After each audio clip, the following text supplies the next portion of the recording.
Okay guys, so we're coming to the end of the Worldwide Celebration campaign now, which means we need to start looking towards the future, right? We need to look at who the next Dokkan Fest character is going to be. And to that end, Dokkan, they've just been well ahead of the game, because yesterday, about 24 hours ago now, they gave us the official reveal on who the character was going to be, but also they gave us the kit as well as the animations for the new character and the side banner character as well, right? But then even afterwards, right, several hours ago today, right, about 3 or 4 hours ago today, they've been continuing on this hype train because they also gave us information on some new EZAs to look forward to, along with a super EZA coming to the game as well. So there is just so much content I am so hyped to talk about with you guys. I'm sure a lot of you guys already know what is coming, so I'm sure many of you are also pretty hyped yourselves, but yeah, this is just very crazy. But first things first, we have to talk about who the next Dokkan Fest character is going to be coming to the game, yes? And it's going to be none other than Dirty Fireworks Vegeta. Of course, Dirty Fireworks Vegeta from the Planet Namek saga. We had some teasers before the official reveal on who the kind of next Dokkan Fest character was going to be. So once we saw those teasers, which were basically like balls being blown up into fireworks, that was pretty much game, set, and match. We were pretty much confirmed that Vegeta was going to be the next Dokkan Fest character. But, like, for me personally, I didn't really put much thought into it. Vegeta was still, though, not a character I was expecting. So him finally being here, I'm all for it. I mean, if you look at my profile pic, you know two things. I'm a Super Saiyan Goku fan, and I'm a Planet Namek Saga fan. So, seeing some Planet Namek Saga love, my heart is just so happy right now seeing this. So, this is going to be the next Dokkan Fest character. We are going to have to go ahead and look at Vegeta's animations and his kit, of course. So, a lot of fun things to look forward to there. Of course, Extreme AGL for the typing, so a lot of fun things to talk about with him. But aside from him, there is a side banner unit as well, and that's going to be maybe an interesting choice for some of you guys, but we are going to be getting a side banner Kui. Now, Kui fans, stand up. I mean, however many you are, I mean, handful probably or something, not that many, but Kui fans, stand up and just smile ear to ear, because I think this is the first ever official side banner Kui in the game. So, I mean, when we saw that it was going to be like a Dokkan Fest, you know, Dirty Fireworks Vegeta, the thought did occur to me that we may see a side banner Kui. But I wasn't 100% sure. I thought there could be a chance they go with Zarbon or something like that. But we are getting a side banner Kui, so we are going to have to look at his animations and his kit as well. Because, I mean, we have to pay this man his respect. He finally made it to a side banner type of level. So there you go. We got to give the man his props. And yeah, that's pretty much it. Now, aside from these two, right, the main kind of a Dokkan Fest character right here with Vegeta and the side banner Kui, there are a couple EZAs coming to the game and a super EZA that we were just mentioning, right? So, when it comes to the EZAs, one of the EZAs coming to the game is going to be the AGL Nail. Now, for some reason, I will say as a quick sidebar here, for some reason, they only gave the EZA details on the JP side of their Dokkan Twitter kind of accounts, right? So, I'm not sure why they only did this on the JP side. They should have done it on the global side, in my opinion, as well. But still, they did it at some point, like on either side, and between, you know, the translations from other kind of people like Minato and everything, and also the data download, right? All the kit information has been translated to English anyhow, so we do have it pulled up here, so it will be easy to kind of read it and understand what they are capable of. But Nail is one of our new incoming EZAs. Aside from him is a very OG character with the STR Angry Kamehameha Goku. Now this is a very old unit in the game's history. In fact, I believe, if I'm not mistaken, he was the first character ever to have the ability in his passive skill to survive a KO attack. That's what made him so special against the physical, you know, Final Form, Full Power Frieza kind of Dokkan event way back in the day. So if you guys remember that like I did, you know, shout out to you. But I mean, that's just some memories right there. But Goku, he is finally getting his EZA. It's been a long time coming, and it's finally happening, so we do love to see it. But aside from these two EZAs, the super EZA that we're going to be seeing coming to the game is going to be for the physical full power final form Frieza. Now, all these EZAs, the super EZA and everything, I did expect we may see some things like this coming soon. I did not expect that Dokkan would just go crazy and drop this information less than 24 hours after they officially gave us the animations and the kit information for the new Dokkan Fest character and the side banner unit as well. So Dokkan, they did not allow us to breathe. They did not allow us to catch our breath and to like calm our thoughts, because there's just so many crazy things happening. Now, what I want to do here is I want to go ahead, start off with the animations, right? We're going to go ahead, look at the animations for the side banner Qui, along with the Dokkan Fest Vegeta. Once we see the animations, then we'll go ahead and look at the kits. We'll look at Vegeta's kit, then we'll look at the side banner Qui's kit, then we'll look at the EZAs and the Super EZA and just see what they're all capable of, what they're good at, what they may suck at, you know, just kind of understanding their capabilities. So there is a lot of fun things to talk about. I will go ahead and put chapters in the vid, so that way if you want to skip to a certain unit, you have the ability to do so. So I will leave chapters for that sort of stuff right there.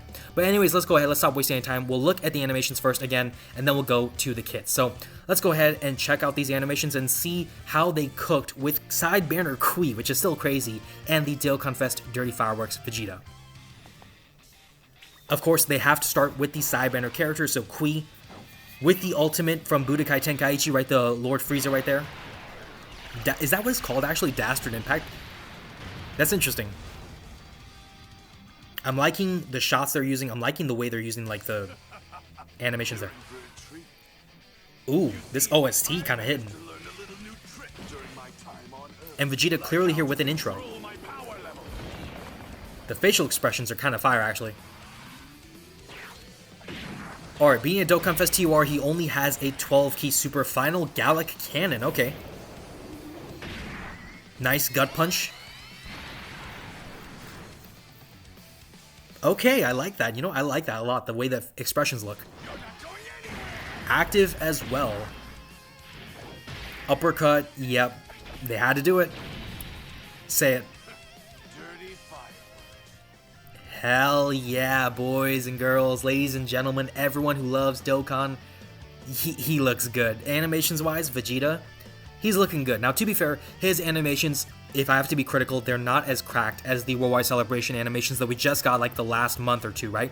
But to be fair, that's supposed to be the case because a lot of the budget is going to go towards those big celebrations. This is just a typical random kind of Dokkan Fest unit, right? But with that being said, the animations look really good. The way they've done the art style, it really kind of feels to me like a mix of like that old style Namek art in that sense. So they really did a good job with that. The facial expressions for Vegeta, right? Like, I mean, right here with the intro, this is really dope, of course, you know.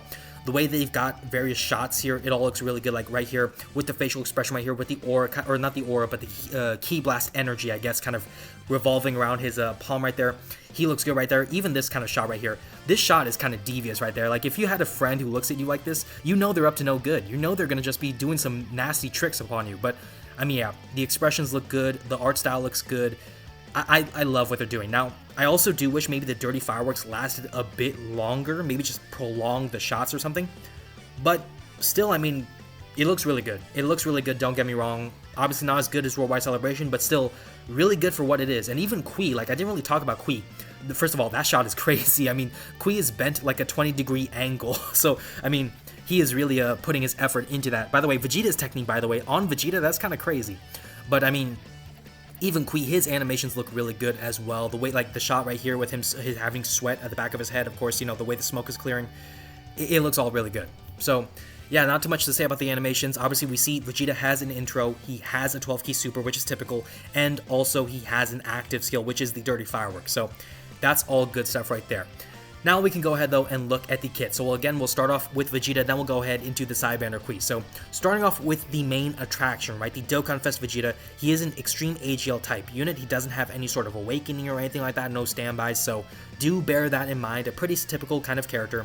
When it comes to his design, right, leading Planet Namek Saga, Gifted Warriors, or Inhuman Deeds category Ki +3, HP attack and defense 170%, plus the extra 30 for characters in Dragon Ball Seekers or Pure Saiyan. So this is a pretty solid leader skill. Obviously, Planet Namek Saga getting a bit of a glow up, that's the biggest thing for me, because Planet Namek Saga, the best leader apart from this Vegeta, I would say is probably like the AGL Ginyu from back like during the 7th year of Dokkan. So it's been a while since we've had a good, trustworthy Planet Namek Saga leader. So there is that.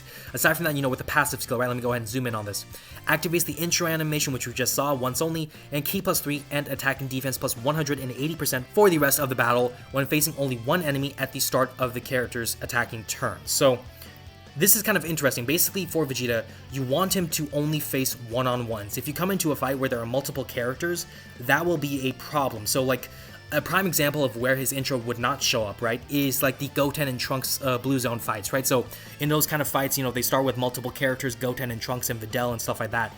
If you're taking Vegeta into a fight like that, this intro will not show up unless he basically shows up like turn 2 or turn 3, in which case you get rid of those 2 additional kind of characters, leaving that one-on-one, at which point, you know, the intro animation will kind of show up. But, I mean, that's kind of how it shows up. I will say also, what's kind of interesting is, even though the intro will not show up like right away necessarily, it will show up eventually, right? Because at some point in time, Vegeta will come back around facing only one enemy. So at that point, Vegeta's intro will show up. So, I mean, this is kind of like one of those intros where it can show up later in the fight. That's really kind of cool. I mean, I kind of like that. Obviously not being restricted to having a certain type of ally, which is fantastic. So, yeah, no complaints there. Also, additional attack and defense plus 50% per key sphere obtained up to 500%. Jesus moly Christ. Woo. Woo, that's crazy. Okay, so 500% to stats plus the 180 right there. He is almost at 700% to his attack and defense, assuming you get key spheres, and all you need is 10 key spheres. 10 key spheres, he's getting that. Can I do math right? Yeah, 10 key spheres, he's getting that 500% on top of his intro. That's crazy work that he can put. Also randomly changes key spheres of a certain type other than AGL orbs to rainbow key spheres. Remember, Vegeta is an extreme AGL type unit, so he wants the AGL orbs. But he will be an orb changer for rainbow key spheres. That's going to be very helpful, of course, to get this kind of part of his passive met right there. Also reduces damage received by 30% and has a chance of dodging an enemy's attack by 18% with an AGL key sphere obtained or 5 or more key spheres obtained. So either of these conditions being met, you will get the damage reduction and the chance to dodge right there. And obviously, I mean, one AGL key sphere, that's all you need for this to happen. Aside from that, plus an additional chance of dodging by 30% and an additional damage reduction of 18% when attacking, so that's just in general. And if HP is 50% or more, launches an additional super, which is just guaranteed, okay? And if HP is 50% or less at the end of the turn, plus an additional defense plus 50% and a high chance of performing a crit from the next turn onward. Okay, this is very interesting. So far with Vegeta's kit, right, you know, we've seen a lot of stuff. He has damage reduction. He has built-in dodge to his to his kit design. On top of that, you know, he's able to launch guaranteed additional supers, which is going to be very nice. Also, he has built-in crit chance within his kit. Now, it is based on the condition that you're coming out of the turn with 50% or less HP, but that can happen, and obviously if it does happen, this is for the rest of the fight, so that is really good. Actually, that's really good. Obviously that means for like even free-to-play players or players who just get one copy of Vegeta, right? Even at 55%, Vegeta is going to have all 3 of the special kind of gimmicks that you could get from the hidden potential system. He'll have additionals because it's a free-to-play kind of 55% hidden potential system. On top of that, you know, with the 50% or more HP right here, he'll launch a guaranteed additional super right there. He has the built-in damage reduction and the dodge, by the way. And of course, he has that crit chance. So the build is going to be really easy for Vegeta. If anything, you know, the build as far as the skill orbs, it may be to double down on his damage maybe because his damage output can be kind of crazy, maybe his defense. But yeah, he's kind of crazy right there. Also, after the character performs a super 5 or more times in battle, changes all key spheres to AGL key spheres at the start of the character's next attacking turn once only, and for the character's attacking turns going forward, randomly changes key spheres of a certain type other than AGL orbs into AGL key spheres. Wow. Just wow. Vegeta is special. Now, he is kind of gimmicky. I don't know if that's the right word, but he has an interesting design. Because here's one thing I am noticing. He has no flat-out stat boost in his passive right now. He does have the intro right here. That's going to be very easy to achieve, so that you can kind of consider as the flat-out stat boost. But this is still predicated on him getting that intro to kind of work, right? So you do want to, if you don't have the intro showing up, this won't show up either. And also right here, he gets the stats, but this is predicated on him getting key spheres. If, for some reason, you know, if you choose to be like just goofing around and you get one key sphere, apart from the leads, right, you know, the leader skill kind of boost, right? Apart from that, you know, if you get one key sphere, Vegeta is only going to be getting 50% to his attack and defense. So, I'm not gonna lie, I do see the potential for Vegeta to become a meme, where a lot of people are going to set him up in positions without the intro, with just one key sphere where he'll just get mopped. I think that could be a possibility. However, at the same time, I really don't, in the grand scheme of like the average kind of player, I don't think that's going to happen, obviously. And more importantly, I think to that end, like the average player and better, they're gonna have a great time with Vegeta, because the orb changing, that is huge, right? He's not only changing one type of key sphere at some random kind of point to rainbow orbs, eventually he'll also change not rainbow key spheres, but he'll randomly change key spheres again to AGL key orbs as well. So doing both of those kind of orb changings, that's gonna be crazy. Of course, the damage reduction is great, the dodge is great. You know, I mean, gosh, Vegeta, he's just nice. And the thing about him, again, he has no restrictions as far as being in a certain slot. Like, you don't have to force him slot 1 or slot 2 or slot 3. You don't have to force him to work with Planet Namek Saga characters or Gifted Warriors or anything like that. You can have him run on any sort of team, and his full kind of passive skill is just available to you, provided you get those certain kind of conditions met, like HP thresholds and other things like that. So, yeah, Vegeta is really good. I mean, just based off the passive alone, I am inclined to put him at bare minimum in the top 5 of all the T-Wars that came out during this entire year of 2024, right? Now, he could be higher, maybe he could be lower if you like are kind of goofing around, but yeah, I think at bare minimum, top 5 minimum, maybe even higher to like top 4, top 3, even depending on the setups and everything. So that is all really crazy. Aside from that, you know, we look at the active skill, right? So this is the active skill, Dirty Fireworks. We just saw that, of course, can be done after performing 4 or more supers in battle, once only, so pretty straightforward there. Massively raises attack temporarily, causes ultimate damage, and attack plus 50% in battle. So this is just a permanent kind of buff right there. That is, I also believe it's a multiplicative buff right there. I don't remember exactly how the math kind of works out here, which I should know this, but I don't remember it, unfortunately. But if it is multiplicative, which it should be, that's going to mean that Vegeta can do some crazy work. He can do some pretty crazy damage output, and if anything, that means you may want to double down on his kind of build being high offense. So there is that. I mean, this is a really easy condition to meet, of course, 4 or more supers in battle. Yeah, can't complain at all. Aside from that, you know, the categories, right? So categories: Planet Namek Saga, Gifted Warriors, Inhuman Deeds. We saw this as part of the main kind of his leader skill. Also Dragon Ball Seekers and Pure Saiyans, also part of his leader skill. Vegeta's Family, and Planetary Destruction. Now, okay, here's the thing. Why is he not on Space Traveling Warriors? I don't get it. Like, unless I'm mistaken, and I know I'm not mistaken, he left Earth, went to some healing planet, which I can't remember now, so he traveled across space to a healing planet to get his wounds healed from the battle against Goku and everything on Earth. Then he left that healing planet and went to Namek. So he literally traveled through space, and he is a warrior. He's a Saiyan warrior, right?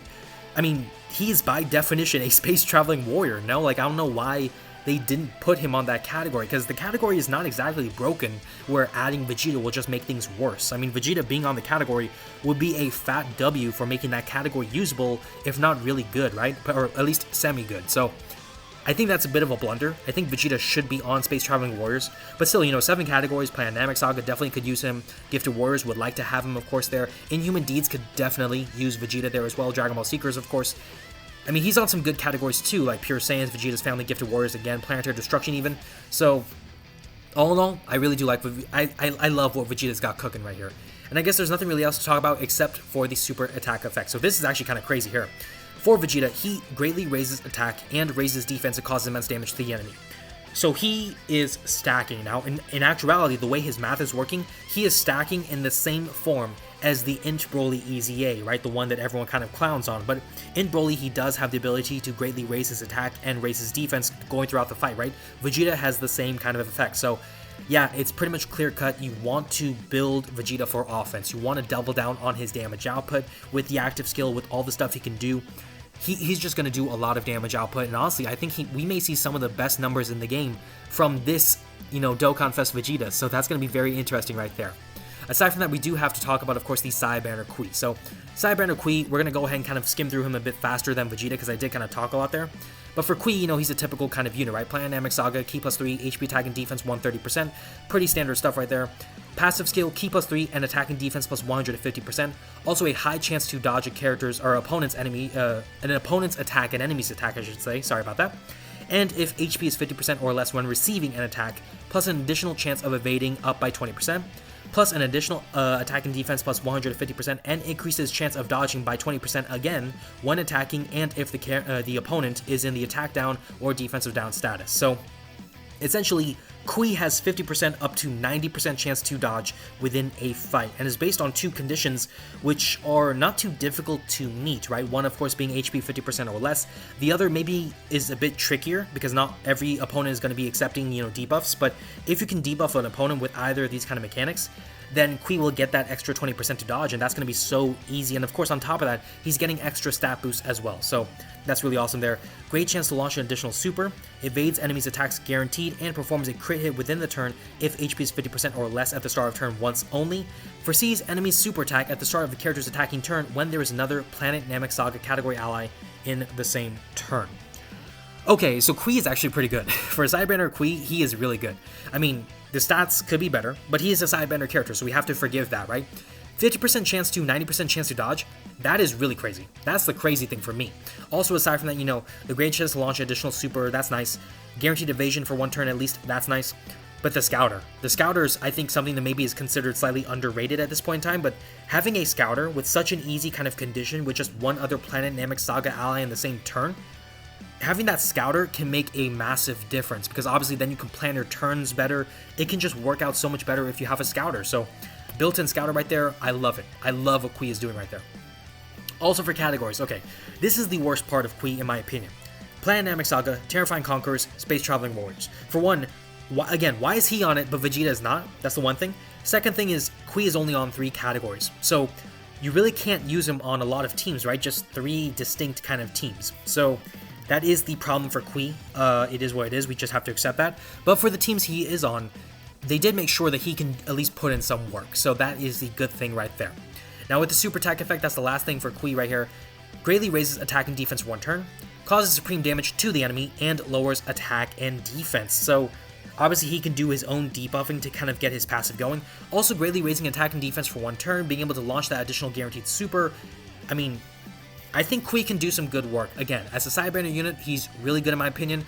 I think they had to make him good because he's only on 3 categories, so that is a serious kind of issue on its own, but Kui being good, it will be okay for those kind of categories.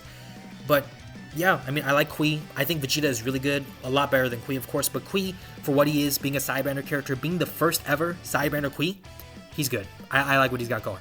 Okay, now we have the EZAs, right? The EZAs and the Super EZAs. So we're going to go ahead. We'll start off, I guess this is the first one, so this is going to be on Nail. So let's go ahead, look at Nail, and see what he can do, right? So Nail, one of the 2 EZAs. Obviously, he is a 160% lead now for the Namekians category, which is kind of like a niche category. So Nail being a lead, a 160% lead, that's pretty good right there. I don't think we've ever seen a flat-out 160% leader for a category before, so that is a very interesting kind of choice for Dokkan. Also, super attack effect greatly raises attack and defense, stacking both of those effects, by the way. So stacking attack and defense at the same rate as Gohan is, right? Like the tech Gohan. That's really good right there, and causes supreme damage to the enemy. So Nail, off this alone, I like what Nail's got cooking right here.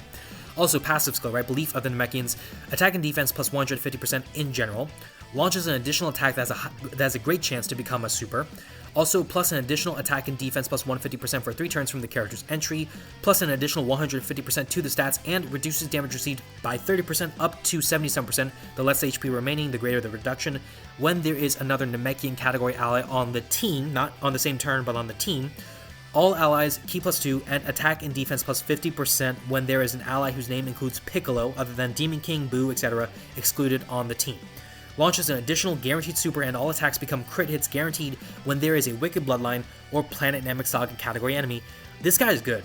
This guy is actually maybe underratedly good, because, I mean, yes, he's an EZA, he's probably like a Sidebender, or not a Sidebender EZA, but like a sub-EZA or something, technically, if you want to call him that. Actually, now that I think about it, no, Nail should be a Sidebender unit, no? So, regardless, Nail's EZA is really good, because 150% right there, plus another 150% right there, plus another 150% right there. If you just take a Piccolo on the team, I mean, 150, 150, 150, that's 450% to the stats, at least for 3 turns from the character's entry. Eventually this will go away, which sucks, but by that time, you know, he'll be greatly raising his attack and defense. That should basically make up for this stat loss right here, and then you can just keep going from there. And then, I mean, damage reduction on top of that, that's really good. It would have been nice if this was the reverse, if it was like the more HP remaining, the greater the reduction, but that would have been kind of toxic. So I guess for the sake of game balance, they had to make sure that his damage reduction would show up as the fight kind of gets kind of like dangerous and that sort of stuff. So still 30% up to 77%, that is pretty good right there. And I mean, I didn't even talk about these bottom parts right here, not even this top part, right? Launches an additional attack with a great chance to become a super. That's another stack right there. You know, launches additional guaranteed super right here against Planet Namek Saga or Wicked Bloodline enemies. That's another super right there. I mean, so basically, if I can do the math right, which I should be able to right here, Nail, if you have him right, you're doing one super, just in general. Maybe you have this additional kind of proc, so that's the second super right there. Then if you go all the way down here, that's the third kind of super against certain types of opponents, so 3 supers right there. Plus the hidden potential, that is 4 supers that he could do within a turn that greatly raise his attack and defense. He is crazy. He is actually kind of crazy. He's like a weaker kind of tech Gohan in that sort of regard, being able to do a bunch of supers to stack and everything. So there is that. And also to his credit, he's giving all allies ki and attack and defense up by 50%. His support is insane. If you guys don't know this about me, which I'm sure a lot of you do at this point, I love support. I love when units can support other allies. It's something that I just appreciate it, because not every unit is going to be good at every fight, or most fights. And so that extra support helps to make other units that may otherwise not be runnable all of a sudden clutch and trustworthy and actually usable once again. So having support right here like this, I'm a fan. And it's not only attack and defense, it's key. So that's really awesome. Now, for the categories, Nail, he is kind of limited, right? He's only on 3 categories, Namekians, which he leads, Planet Namek Saga, and Connected Hope. But this is the thing I do want to point out here. With Connected Hope, there is a new character with an EZA coming who leads the category, Tech Gogeta, right? In fact, I think his EZA is supposed to drop in about 15 minutes for me. But his EZA means he's a great leader for the Connected Hope category. And also, if you build a team around Connected Hope, you're getting characters like Beast Gohan. You're getting Orange Piccolo, who works for Nail, right? You want a Piccolo in the team. Also, you get Future Gohan, you get some other kind of units, right? Also, look who's right here. The Super Saiyan Trio. If you guys remember, the Super Saiyan Trio has ballistic support. Even just one of them can give 77% defensive support. Now, 2 of them you want for that 154%, because that's the best, right? But even just one, that can make a difference nonetheless. So you could run a Connected Hope team with 1 Piccolo, and Nail, he'll be beating ass. He'll be going crazy. Let me just say it like that. Nail, he's going to be, you see this chop right here he's doing? That is a judo chop that's going to just rock the world. Like, that is how strong he's going to be. So, yeah, Nail, big fan, big fan. His EZA is set to drop apparently a week from today. So, we do have something to look forward to in a week, and that's going to be awesome right there. Aside from that, my battery is getting a bit low on my computer, so hopefully that won't mess up the recording. If it does, I apologize. But, you know, continuing forward, the other kind of EZA to talk about is the angry Kamehameha Goku. I mean, if we look at him, right, I mean, did he release this long ago? I get, maybe. I thought he came out a lot earlier. Maybe I'm mistaken. But 2018 at the very minimum. Or no, this is for, I see what my mistake is. This is for the Dokkan Awakening. When it comes to the original SSR, that's what I was talking about earlier. The original SSR came out in 2016. So yeah, this unit is old. The Dokkan Awakening came out a couple years later, but the EZA, that is also going to be coming out in a week, right? And when it comes to the EZA, AGL, Tech, and STR types, Ki +3, HP attack and defense plus 90% for the leader. Now this is not that great. It's okay, but it's not that great at all, especially compared to what we see now. So you do not want this Goku for the lead for the most part, unless you're just an absolutely new player. But even then, you wouldn't really want to use this for the most part because there's so many better options. For the super attack effect, massively raises attack for 1 turn, causes supreme damage to the enemy. Goku could do some work. Goku could do some work, it would look like, within the turn with that massively raising attack. It's not the best kind of effect, but it is something. Also, for the passive, right, gambling on survival, Ki +3 and attack and defense plus 200% flat out, nice. Survives KO attacks up to once within a turn, okay. If HP is 59% or less when receiving an attack, plus an additional 200% 2 stats and attacks are effective against all types starting from that turn. And on top of that, if HP is 20% or less when receiving an attack, evades enemies' attacks guaranteed within the turn once only, plus an additional 100% to the stats, and launches an additional guaranteed super starting from that turn, recovers 59% HP if HP is 20% or less at the end of the turn once only. Okay, so he's kind of interesting. Also, I mean, we gotta talk about the categories, right? Goku is on a crap ton of categories. Planet Namek Saga, Pure Saiyans, Full Power, Goku's Family, Super Saiyans, Kamehameha, Exploding Rage, Saviors, actually, Turtle School, Miraculous Awakening, Powerful Comeback, Legendary Existence, Battle of Fate, Entrusted Will, Bond of Friendship, Bond of Parent and Child, and Earthbred Fighters. So he's on a lot of different options, of course, which is a nice thing right there. But when it comes to his kit, he has some interesting kind of design right here, because his main thing is stats, right? That's the biggest thing for him, is 200% right there, plus another 200%, plus a 100%. He can get up to 500% to his stats, of course, and his damage output could be kind of nice. But aside from that, you know, with the 500% to his stats, he also has attacks effective against all types. He will also be able to launch additional guaranteed super right here, so he's really kind of built for that offensive output. And I will say, as a criticism, I think he's the worst of the two EZAs because he doesn't have damage reduction, he doesn't have guard, he only has dodge for the one turn. If he had some other kind of defensive mechanic other than just flat out stats, even with his super attack effect, if he were to boost his defense right here, I would feel more comfortable. But for the time being, you know, 500%, that's really awesome. Don't get me wrong, that's really awesome. I just don't think it's enough. That's my feeling, that's my concern, is that I just don't think it's enough for Super Saiyan Goku. And to be fair, he's not meant to be the craziest unit in the game, of course, but still, I wish he had a bit more. But, you know, what he does have, it is kind of gimmicky, but it's still pretty decent, I would say. He could still be a pretty decent character, especially for some niche, kind of weird categories, like, for example, you could say Saviors, maybe, or something like, if I can find it, you know, maybe Exploding Rage, or, you know, Turtle School, I guess, to a degree. Not really, but sort of. I mean, yeah, he could fit some interesting kind of choices there, so there's that for Goku. Okay, the final kind of unit to cover in this video, right? The Super EZA for full power Frieza. I mean, I did not expect him to get a Super EZA this quickly, but there you go. His Super EZA is actually going to be coming a day after the EZAs come for Nail and Goku. So bear that in mind. Of course, that's basically about a week, or that's going to be like 7 days or so from now. I mean, the EZAs, they're going to be coming in about 6 days, so there's that. But for Frieza, right? Physical type, Ki +3, HP attacking defense plus 70%. The leader skill does not change with the Super EZA. The super attack effect also does not change with the Super EZA, causes immense damage to the enemy, raises defense by 30% for 3 turns. So that means he could build up his defense kind of nicely. Ki +3 and attack plus 150%. That's okay, but that's kind of a bad start, right? There's no defense flat out right there, so just be careful with that, right?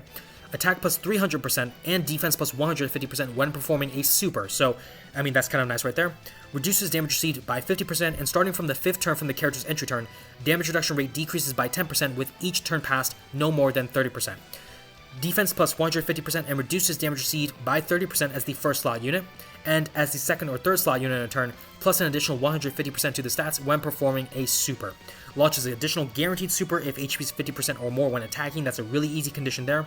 If HP is 50% or less when attacking, performs a critical hit guaranteed when attacking superclass enemies, and attacks will be effective against all types when attacking extreme class enemies. Plus an additional Ki +12 and attack plus 150% when there is a pure Saiyans category enemy. Okay, when it comes to Frieza, here's my thoughts on him. Do I think he's the best Super EZA? First of all, no. I don't think he's the best Super EZA. For me, the best Super EZA right now is the STR Broly. I think Frieza is definitely below Broly. I think I would honestly maybe even put him below Kid Buu. I think I would want to put him in the same kind of level as Gotenks, or like between Gotenks and the Super Saiyan 3 Goku at face value, because his damage output is crazy. Like, don't get me wrong, against the right opponent, being a pure Saiyans, right, he's getting 150% to his stats right there, plus another 150%, you know, in the second slot, let's just say hypothetically, so 150 there, 150 there, plus another 150 there, so that's 450%, plus 300, that's 750% attack. Maybe I need to reconsider, but 750% attack boost right there. Frieza's damage is going to be ridiculous. It's going to be ballistic. He's going to be going bonkers. But, you know, at the same time, his defensive kind of capabilities aren't as insane. And I mean, I say that, but at the same time, he has still some nice things, right? 50% damage reduction right there, plus the extra 30% in general. That means he starts off with 80% damage reduction, let's say, at the first slot. And then, you know, as the fight progresses, right, then he will lose some damage reduction, bringing him down to like 50% in total. But actually, you know what? Okay, let me reconsider. I will say that he's in the same kind of level as Kid Buu to Gotenks. Let me put him in that kind of level. I may put him higher based on actual gameplay performance. But, I mean, he actually has a lot of nice things that I was kind of hating on to begin with. He has a really nice kind of kit right here. I do have some issues. One is I wish he had some defense right here flat out. That would have been nice. The other thing is I wish this part was kind of universal. I wish it wasn't just attacks effective only against extreme class enemies and performs a crit hit when attacking super class enemies. I wish it was kind of like combined, but it is what it is. Also, I wish he didn't have slot restrictions. I mean, I'm fine with it. We've seen so many characters who have slot restrictions like this Frieza before. But, you know, for Frieza, missing out on that damage reduction in the second and third slot, I wish he had that. Maybe at least if not 30%, make it like 15% damage reduction in the second or third slot right there, and give him like 100% to the attack right here. Try to balance things out a bit more. I wish it was like that, but yeah, I mean, okay, every time I reread Frieza's Super EZA kit, I'm loving him more and more. Am I crazy for that? I don't know, maybe I'm just loving him more and more. Everything I see about him makes me excited to have him with the Super EZA more and more and more and more, and I want to see what his potential can be, because this guy, he can be crazy. I mean, when we look, excuse me, he can be crazy. I think my voice just cracked there. But, I mean, okay, I mean, if we look at the stats, right, 17k, 17.5k with the EZA at a 100% hit potential system, not including, I believe, skill orbs, right? So with the skill orbs, his attack could be even higher. And with the 750% or so, like, attack boost right there, which, by the way, like, even if you don't get this Pure Saiyans category thing, it could still be basically about, like, 600% to his attack boost right there. I mean, Frieza, his damage is going to be ridiculous, especially on the right team. Like, if you run like a Wicked Bloodline team, like the 200% category leads with the metal coolers, Frieza could do some crazy work. And also, I mean, categories, right? Frieza's on a lot of categories: Planetamic Saga, Full Power, Transformation Boost, Wicked Bloodline, Terrifying Conquerors, Final Trump Card, Exploding Rage, Inhuman Deeds, Space Traveling Warriors, Planetary Destruction, Gifted Warriors, Sworn Enemies, Battle of Fate. He's on a lot of categories, so he's just going to be doing a lot of work. He's going to be doing so much work. This is going to be awesome. This is going to be so awesome. I'm so ready for the Super EZA. I'm ready for the Super EZA. I'm ready for the EZAs as well for Goku and Nail. I'm ready for the Sidebender Kui to come to the game, even though I'm probably not going to pull him. I'm ready for the Dokkan Fest Vegeta, even though I probably won't get lucky enough to pull him either. I'm just ready for all of this, though, to come to the game. I'm just so ready. I'm just so ready. And this is special, by the way, guys, because all of this is the first time in Dokkan history where Global and JP are synchronized. We just left the Worldwide Celebration campaign. We are officially synced up on the operation schedules for Global and JP, if you don't take into account Jiren and Roshi for the Global side of the game, right? So this is a special moment. This is the first Dokkan Fest character where Global and JP can proudly say, we have shared something. We have shared a random Dokkan Fest character at the same time. I realize I'm sounding preachy and all that, but this is kind of a special moment. This is a special moment, and this, all the content we're getting, all the new EZAs and everything, this is a special time. United we Dokkan, as, you know, the devs like to say it, as the player base and the Twitter community likes to say, United we Dokkan. United we Dokkan, we love to see it. In any case, that's going to do it for the vid. If you guys enjoyed it, be sure to drop a like down below. Also, subscribe to the channel as well, and comment down below your guys' thoughts on the EZAs, the Super EZA, the Sidebender Kui, and the Dokkan Fest Vegeta coming to the game. Let me know your feelings on all of them in the comments down below, and definitely check out some of the other vids on my channel. Thank you all so much for watching, and I will see you all in the next one.